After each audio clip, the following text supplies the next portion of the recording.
and we're going to start with customary units, thinking about length. So if we think about length, you'll see on this chart here, there's a couple different standard benchmarks that you can use to help you estimate or figure out which unit is best to find the measure of the length of an item. So for example, if you're trying to think, is it best to measure this in inches or feet? An inch would be about this space here from, knuckle to knuckle on your finger when you hook your finger. This is about an inch. So you'd think, all right, should I measure my marker using feet or inches?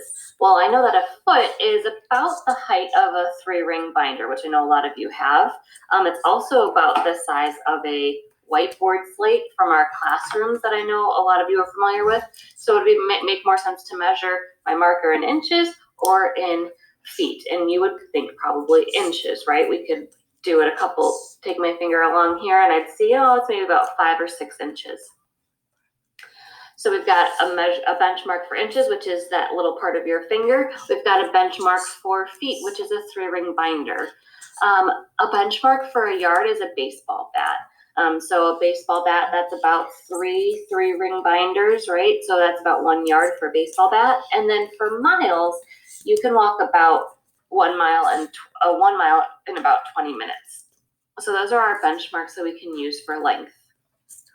For volume, really think dairy, okay? So a gallon is a gallon of milk. We can all imagine what that looks like, right? Those smaller containers of milk, those are a ½ gallon, right? So those ones that you have a smaller handle or either come in that carton, it's a ½ gallon.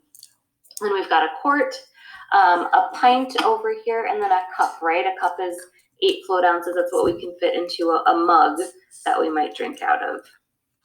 And then lastly, for weight, we've got ounces, pounds, and tons. A pencil weighs about an ounce, a loaf of bread weighs about a pound, and a car weighs about a ton. So these are your benchmarks for weight when we're thinking about customary units.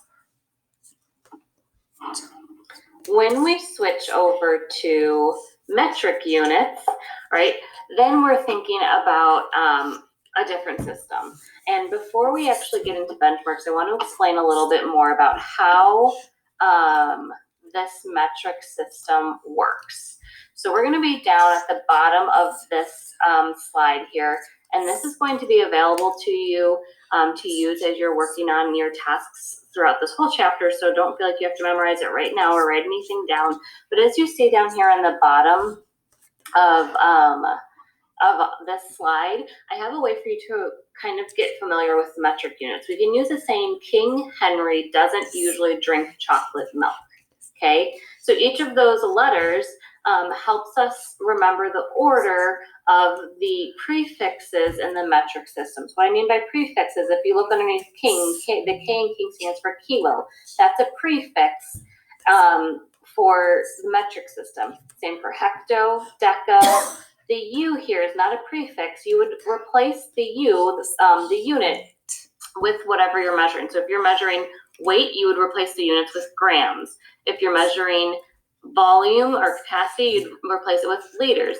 If you're measuring distance, you'd replace it with meters, right? So you might have centigrams, but you might also have kilograms, right? And we're probably familiar with hearing kiloliters, kilometers, kilograms, millimeters, centimeters. I know you're familiar with some of those from measurement.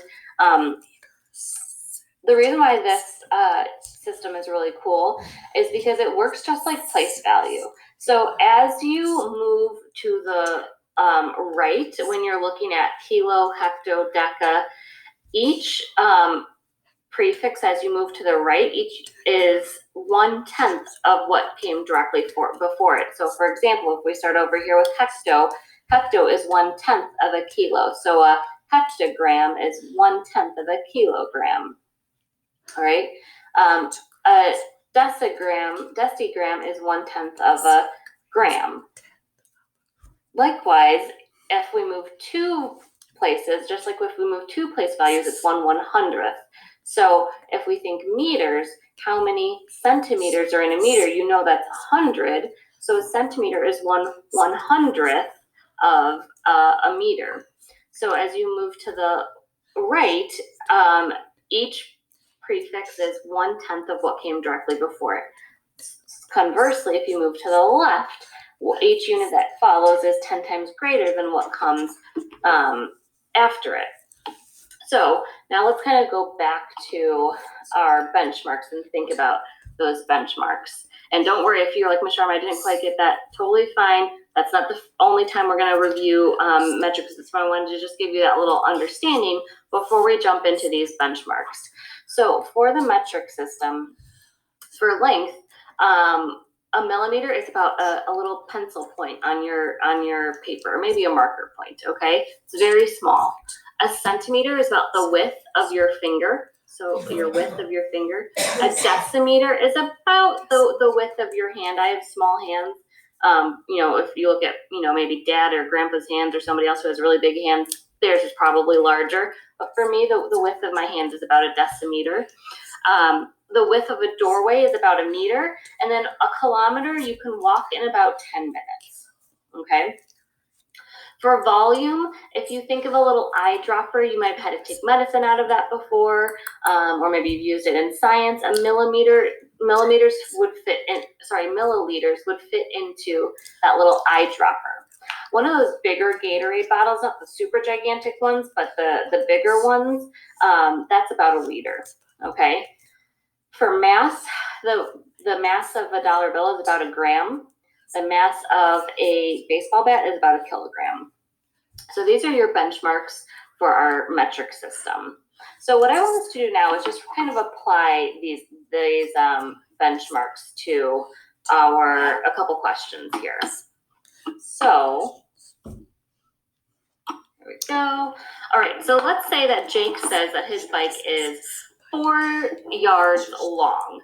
Is that reasonable or not reasonable? Well, we know that our reference was a baseball bat. Think about your bike. Is your bike 4 baseball bats long? No, it's not, right? So that's not reasonable. And it's not reasonable because if we use that benchmark of a baseball bat, we know that it's maybe 2 baseball bats long, right? Looking into our next one, about how much liquid is in a mug of hot cocoa. Imagine yourself drinking a mug of hot cocoa. I've got a mug here, actually, that I've been using to hold all my whiteboard markers in.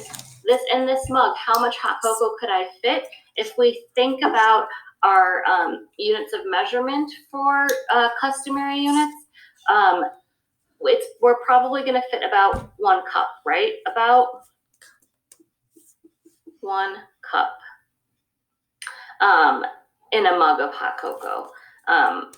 That's about also, that is 8 ounces. So if you said 8 ounces, that would also be fine. How much does a grapefruit weigh? Imagine a grapefruit, or if you're like, Michelle, what exactly is a grapefruit? Like a really big orange, all right? About how much does that weigh? You'd say between ounces, a pound, or a ton. You would say that that's probably about 1 pound.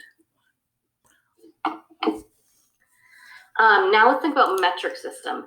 Is the length of your room, the room that you're in right now, is the length of your room greater than or less than 1 kilometer? Now think about it. You can walk a kilometer in 10 minutes. Does it take you 10 minutes to walk across your room? I don't think so, unless you're living in a mansion. So we know that our length of our room is less than 1 kilometer.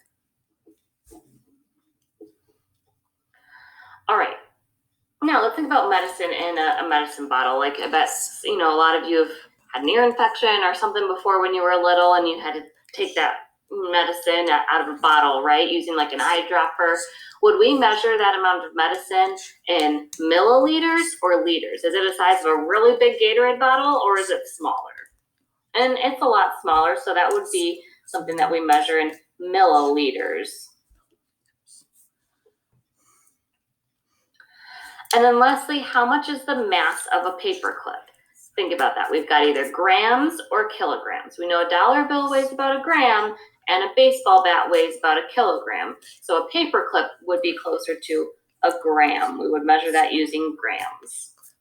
All right, my friends. So this is kind of the idea of our first chapter. It's really just becoming more familiar with these customary units and metric units, knowing some reasonable benchmarks, and then being able to apply those benchmarks to really figure out what unit makes sense for different situations that you might run into in your everyday life. So go ahead and look on the slides to see what your next task is for today.